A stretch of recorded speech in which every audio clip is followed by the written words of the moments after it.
جن عورتوں نے اس عید پر یہ کشمیری چوڑیاں پہنی ہیں نا، وہ تو اس ویڈیو کو شروع سے اینڈ تک لازمی دیکھیں، کیونکہ آپ جسے صرف ایک خوبصورت فیشن سمجھ کر اپنے ہاتھوں میں سجا بیٹھی ہیں، حقیقت میں اس کے پیچھے ایک ایسی خوفناک سچائی چھپی ہے جس نے مفتیان کرام اور سوشل میڈیا پر ایک نئی بحث چھیڑ دی ہے۔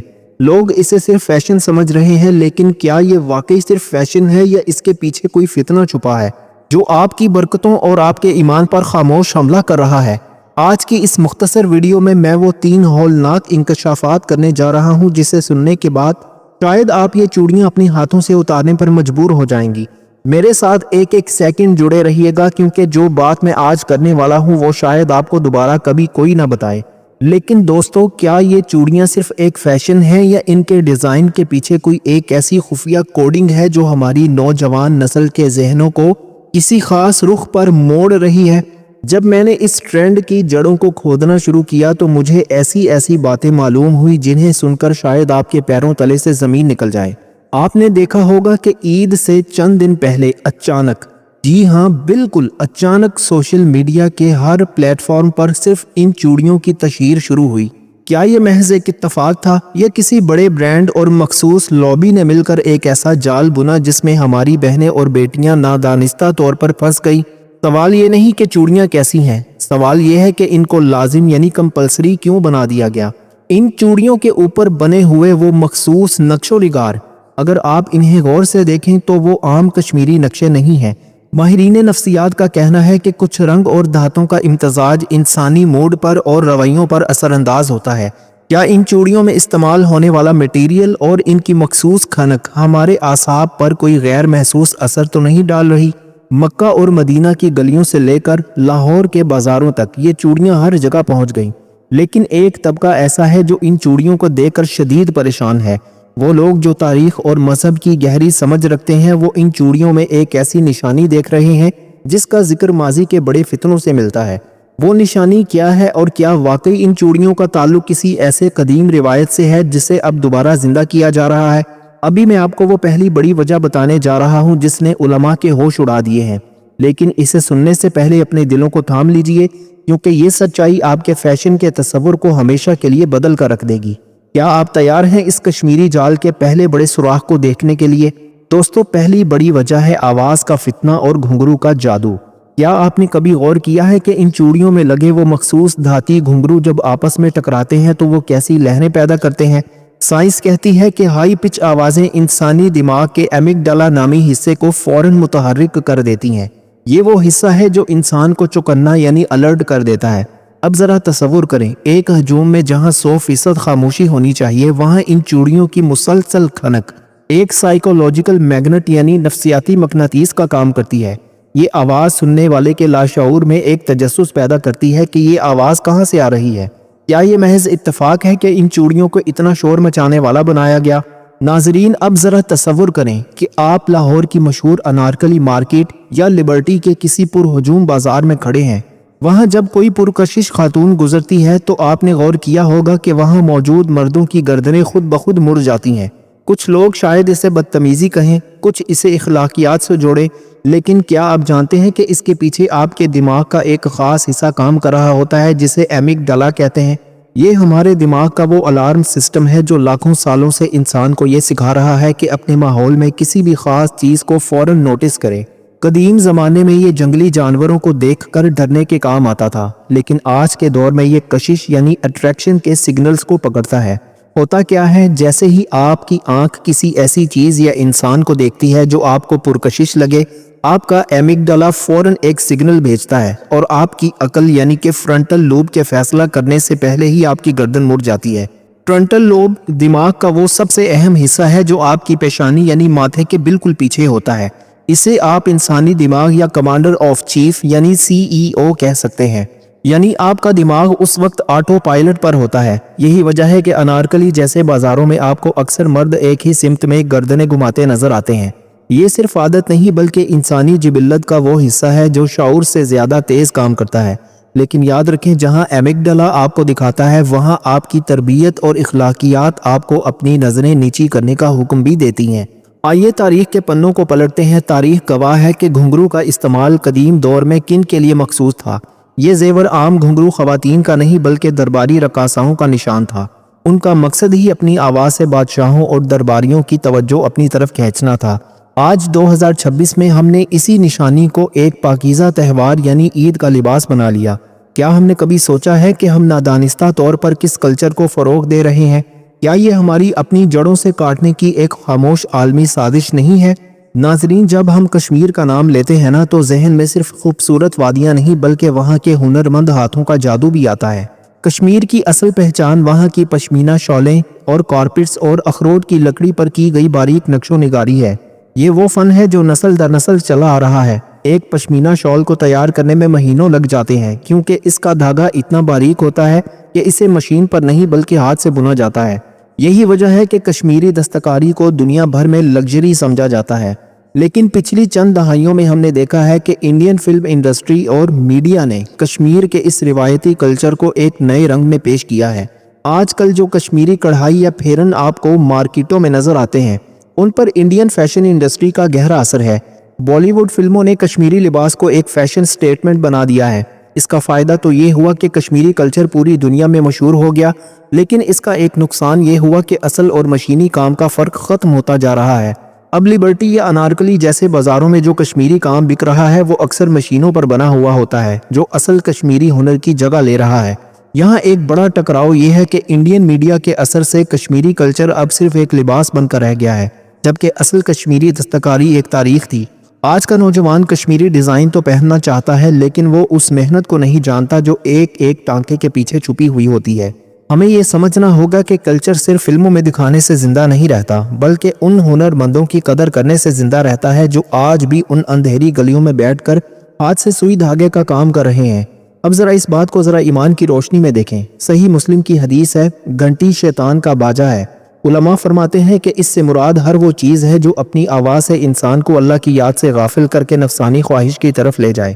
حضرت عائشہ صدیقہ رضی اللہ تعالی عنہا کا وہ واقعہ یاد کریں جب ایک بچی کے پیروں میں صرف 2 چھوٹے گھنگرو دے کر آپ رضی اللہ تعالی عنہا نے فرمایا تھا، اسے باہر لے جاؤ، اس کے ساتھ فرشتے نہیں آتے۔ اگر ام المومنین رضی اللہ تعالی عنہا ایک چھوٹی بچی کے لیے اتنی سخت تھیں تو آج کی جوان خاتون کے لیے ان کا کیا حکم ہوتا؟ کیا ہم نے اپنے گھروں سے رحمت کے فرشتوں کو خود دھکے دے کر باہر نہیں نکال دیا؟ ناظرین، آپ نے کبھی سوچا ہے کہ آج ہمارے گھر پہلے سے زیادہ خوبصورت ہیں؟ ہر کمرے میں اے سی ہے، کچن جدید ہے، لیکن وہ سکون کہاں گیا؟ آج میاں بیوی، ماں بیٹا اور بھائی بہن کے درمیان وہ محبت کیوں نہیں رہی جو کچے مکانوں میں ہوتی تھی؟ اس کی سب سے بڑی وجہ وہ بے حیائی ہے جو ہمارے موبائل فونز کے ذریعے ہمارے بیڈ رومز تک پہنچ چکی ہے۔ جب نظریں نامحرم پر ٹھہرنے لگیں، جب دل غیروں کی کشش میں مبتلا ہونے لگیں، تو یاد رکھیں کہ اللہ اس گھر سے برکت کا پروانہ واپس لے لیتا ہے۔ برکت صرف پیسوں میں نہیں ہوتی، برکت اصل میں دلوں کے جوڑ کا نام ہے۔ دوستو، اب ذرا اس بات کی گہرائی سمجھیں۔ گھر آ کر جب وہ اپنے جیون ساتھی کو دیکھتے ہیں تو انجانے میں ایک موازنہ شروع ہو جاتا ہے۔ وہ جو موبائل سکرین پر دیکھا تھا وہ تو ایک خواب تھا، لیکن حقیقت تو سامنے بیٹھا تھکا ہارا انسان ہے۔ یہیں سے چڑچڑے پن کا آغاز ہوتا ہے۔ چھوٹی سی بات پر جھگڑا، کھانے میں نمک کم ہونے پر طوفان کھڑا کرنا، یہ دراصل غصہ اس بات کا ہوتا ہے کہ جو خیالی دنیا میں دیکھا تھا وہ گھر میں کیوں نہیں۔ یہی وہ بے حیائی ہے جس نے ہماری نظروں سے حیا چھین کر ہمارے گھروں میں نفرت بھر دی ہے۔ پرانے بزرگ کہتے تھے کہ جس گھر میں حیا کا پردہ چاک ہو جائے وہاں فرشتے نہیں آتے۔ آج ہم سب شکایت کرتے ہیں کہ کمائی بہت ہے پر بچت نہیں۔ بھائیو، جب آنکھیں خیانت کرنے لگیں اور ہاتھ حرام کی طرف بڑھنے لگیں تو رزق سے وہ خوشبو ختم ہو جاتی ہے جو سکون دیتی ہے۔ بے حیائی انسان کو خود غرض بنا دیتی ہے۔ ایک خود غرض انسان کبھی قربانی نہیں دے سکتا، اور یاد رکھیں کہ گھر قربانی سے چلتے ہیں، ضد سے نہیں۔ جب گھر کا ہر فرد اپنی اپنی سکرین میں مگن ہو کر بے حیائی کے سمندر میں غوطے کھا رہا ہو تو وہاں دعا کی تاثیر ختم ہو جاتی ہے اور صرف شور باقی رہ جاتا ہے۔ اگر آپ چاہتے ہیں کہ آپ کے گھر میں دوبارہ وہی پرانی برکت آ جائے، وہی بچوں کی ہنسی اور وہی سکون لوٹ آئے، تو اپنی نظروں کی حفاظت شروع کر دیں۔ اپنے موبائل سے اس گند کو صاف کریں جو آپ کی روح کو زخمی کر رہا ہے۔ یاد رکھیں، برکت بازار سے نہیں ملتی، یہ سجدوں اور حیا سے آتی ہے۔ جب آپ اپنی نظر کی حفاظت اپنے رب کے لیے کریں گے تو وہ رب آپ کے گھر والوں کے دلوں میں آپ کے لیے وہ محبت ڈال دے گا جو دنیا کی کوئی طاقت نہیں مٹا سکتی۔ دوستو، کیا آپ کو نہیں لگتا کہ آپ کا موبائل آپ سے آپ کا سکون چھین رہا ہے؟ نیچے کامنٹس میں ضرور بتائیے گا۔ لیکن ٹھہریے، اگر آپ کو لگتا ہے کہ یہ آواز ہی سب کچھ ہے تو آپ غلطی پر ہیں۔ ابھی تو وہ دوسری وجہ آنا باقی ہے جس کا تعلق ان چوڑیوں کے رنگ اور ڈیزائن سے ہے۔ کیا آپ جانتے ہیں کہ ان کے اوپر بنے ہوئے نقش و نگار دراصل ایک قدیم شیطانی فرقے کی علامات سے ملتے جلتے ہیں؟ کیا آپ تیار ہیں وہ ہولناک انکشاف سننے کے لیے جو میں اگلی وجہ میں کرنے لگا ہوں؟ دوستو، دوسری بڑی وجہ ہے اس کا رنگوں کا جادو اور ڈیزائن کی خفیہ کوڈنگ۔ اب ہم اس مقام پر پہنچ چکے ہیں جہاں بات صرف آواز سے نکل کر نظر یعنی ویژن تک آ گئی ہے۔ کیا آپ نے کبھی غور کیا ہے کہ ان کشمیری چوڑیوں میں استعمال ہونے والے رنگوں کا امتزاج یعنی کلر کمبینیشن اتنا شوق اور اتنا گہرا کیوں ہے کہ میلوں دور سے بھی یہ چوڑیاں انسانی آنکھ کو اپنی طرف کھینچ لیتی ہیں؟ سائنس کہتی ہے کہ کچھ خاص رنگ جیسے گہرا سرخ، کالا اور سنہری جب ایک مخصوص ترتیب یعنی پیٹرن میں ملتے ہیں تو وہ انسانی دماغ پر ایک ہپنوٹک اثر ڈالتے ہیں۔ ان چوڑیوں کو اس طرح ڈیزائن کیا گیا ہے کہ جب ایک خاتون ہاتھ ہلاتی ہے تو یہ رنگ ایک گھومتے ہوئے دائرے کی شکل اختیار کر لیتے ہیں۔ یہ محض فیشن نہیں ہے، یہ ویژول انجینئرنگ ہے۔ ماہرین نفسیات کے مطابق یہ ترتیب دیکھنے والے کے لاشعور میں ایک کشش پیدا کرتی ہے جسے وہ چاہ کر بھی نظر انداز نہیں کر پاتا۔ کیا آپ نے کبھی سوچا ہے کہ یہ چمک دمک ہماری حیات کے اس فلسفے کے خلاف کیوں ہے جو کہتا ہے کہ اپنی زینت کو ظاہر نہ کرو؟ دوستو، اب ذرا ان بڑے بڑے سائن بورڈز اور اشتہارات کو دیکھیں۔ ان میں سرخ اور پیلے رنگ کا استعمال سب سے زیادہ کیوں ہوتا ہے؟ کیونکہ نفسیاتی طور پر سرخ رنگ خطرے اور بھوک دونوں کا احساس دلاتا ہے۔ یہی وجہ ہے کہ فوڈ برانڈز آپ کو سرخ رنگ میں نظر آئیں گے۔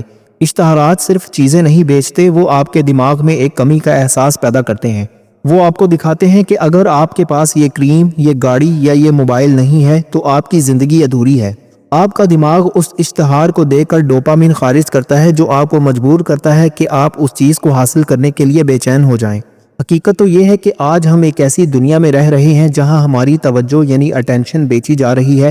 وہ رنگ برنگی لائٹیں، وہ موبائل کی سکرین پر آنے والے چمکدار نوٹیفیکیشنز اور وہ بار بار نظر آنے والے اشتہارات، یہ سب مل کر آپ کے لیے فرنٹل لوب یعنی آپ کی عقل کو سلا دیتے ہیں۔ جب عقل سو جاتی ہے تو انسان صرف جذبات اور ہیجان کے پیچھے بھاگتا ہے۔ اسی لیے ہم اکثر ایسی چیزیں خرید لیتے ہیں جس کی ہمیں ضرورت بھی نہیں ہوتی، صرف اس لیے کہ وہ دیکھنے میں دلکش لگ رہی تھی۔ یاد رکھیں، جو چیز آپ کی نظروں کو جکڑ لے وہ اکثر آپ کی جیب اور آپ کے سکون پر ڈاکہ ڈالنے کے لیے بنائی گئی ہوتی ہے۔ کیا کبھی آپ کے ساتھ بھی ایسا ہوا ہے کہ آپ لینے کچھ اور نکلے تھے لیکن کسی چمکدار دکان کو دیکھ کر آپ وہاں چلے گئے؟ نیچے کامنٹس میں ضرور بتائیے گا۔ دوستو، اب ذرا ان چوڑیوں کے اوپر بنے ہوئے باریک نقش و نگار کو خوردبین یعنی مائکروسکوپ سے دیکھیں۔ یہ صرف کشمیری بوٹے نہیں ہیں۔ اگر آپ قدیم تاریخ کا مطالعہ کریں تو آپ کو معلوم ہوگا کہ کچھ خاص جیومیٹرک ڈیزائن قدیم دور میں طلسم اور جادو کے لیے استعمال ہوتے تھے۔ آج کے دور میں اسے سبلینیمل میسیجنگ کہا جاتا ہے، یعنی وہ پیغام جو آپ کی آنکھ تو دیکھ رہی ہے لیکن آپ کا دماغ اسے سمجھ نہیں پا رہا، مگر وہ آپ کے رویے کو بدل رہا ہے۔ کیا یہ ممکن ہے کہ ان ڈیزائنوں کے ذریعے ہماری خواتین کے ذہنوں میں آزادی اور بے راہ روی کا بیج بویا جا رہا ہو؟ دوستو، آپ کو یاد ہے وہ دور جب ہمارے گھروں میں شادیاں سادگی سے ہوتی تھیں لیکن پھر ایک خاموش یلغار ہوئی انڈین ڈراموں کی صورت میں؟ ان ڈراموں نے ہمیں یہ دکھایا کہ ایک عام سی گھریلو عورت بھی صبح سو کر اٹھتی ہے تو اس کے ماتھے پر بھاری بندیا، کانوں میں وزنی جھمکے اور گلے میں 9 لکھا ہار ہوتا ہے۔ شروع میں ہمیں یہ سب عجیب لگا، لیکن آہستہ آہستہ اس بھاری جیولری اور زرق برق لباس نے ہمارے لاشعور میں گھر کر لیا۔ آج حالت یہ ہے کہ ہماری متوسط طبقے کی بہنیں اور بیٹیاں بھی اپنی شادیوں پر ویسا ہی رانی ہار اور بھاری لہنگا پہننا چاہتی ہیں جو انہوں نے کسی سٹار پلس کے ڈرامے میں دیکھا ہوا تھا۔ کیا ہم نے کبھی سوچا کہ ہم ایک ایسی مصنوعی خوبصورتی کے پیچھے بھاگ رہے ہیں جس کا حقیقت سے کوئی تعلق ہی نہیں؟ ان ڈراموں نے صرف کپڑے اور زیور نہیں بیچے بلکہ ہمارے گھروں میں مقابلے کی فضا پیدا کر دی ہے۔ جب ڈرامے کی ہیروئن ہر سین میں ایک نئے ڈیزائن کی جیولری پہن کر آتی ہے تو دیکھنے والی خاتون کے ذہن میں لاشعوری طور پر یہ بات بیٹھ جاتی ہے کہ خوبصورتی کا مطلب مہنگا زیور ہے۔ مثال کے طور پر لاہور کی شاہ عالم مارکیٹ یا انارکلی میں جائیں تو آپ کو دکاندار یہ کہہ کر مال بیچتے نظر آئیں گے کہ باجی یہ وہی سیٹ ہے جو فلاں ڈرامے کی ہیروئن نے پہنا تھا۔ ہم نے اپنے سادہ اور باوقار کلچر کو چھوڑ کر انڈین میڈیا کی اس چکا چوند کو اپنا لیا ہے جہاں انسان کی قدر اس کے اخلاق سے نہیں بلکہ اس کے پہنے ہوئے کندن کے سیٹ سے ہونے لگی ہے۔ اب یہاں ایک بہت بڑا سوال پیدا ہوتا ہے، کیا اس بھاری جیولری اور مہنگے فیشن نے ہمیں خوشی دی ہے؟ حقیقت اس کے برعکس ہے۔ جب ایک عام گھر کی عورت انڈین ڈراموں والا لائف سٹائل افورڈ نہیں کر پاتی تو گھر میں چڑچڑا پن اور ناشکری جنم لیتی ہے۔ مرد بیچارہ سارا دن دھوپ میں موٹر سائیکل پر خوار ہو کر جب گھر آتا ہے تو اسے محبت اور سکون کی بجائے فرمائشوں کی فہرست ملتی ہے۔